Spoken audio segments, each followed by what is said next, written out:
Bienvenue sur notre troisième et dernière étape du bilan de compétences.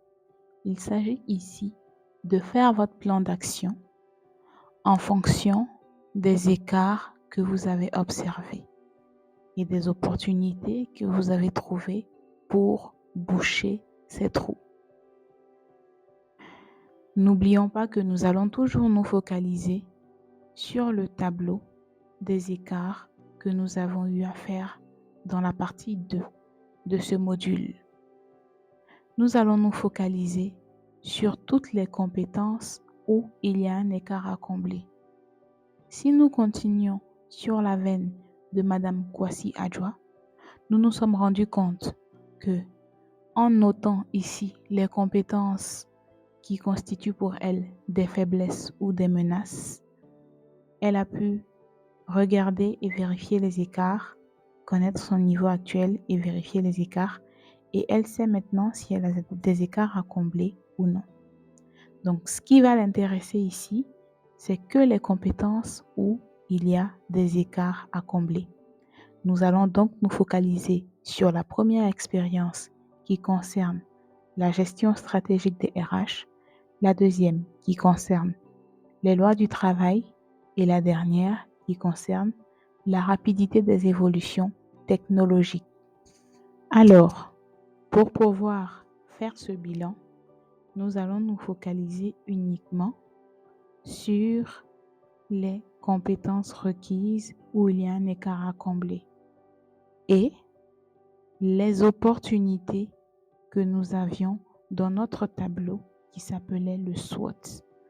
Donc, nous allons combler ces écarts avec les opportunités que nous avons.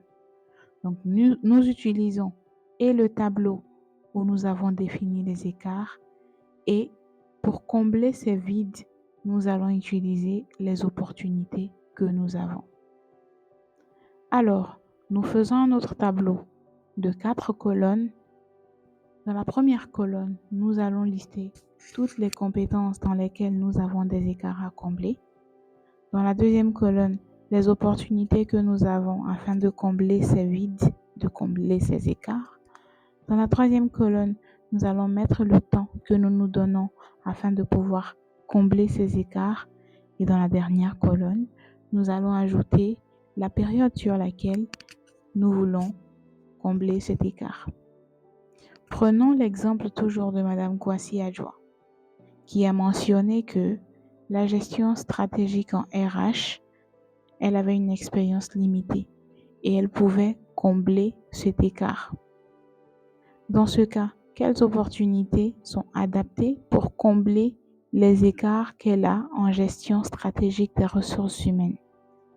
Elle a bien évidemment accès à des formations spécialisées qui se retrouvent dans le tableau de ces opportunités. Elle peut aussi faire du coaching ou du mentoring, se faire coacher ou se faire mentorer par des personnes qui sont un peu plus avancées en expérience dans le domaine des RH afin de lui permettre d'avoir plus de visibilité sur certaines compétences et de se former par la même occasion avec ces personnes.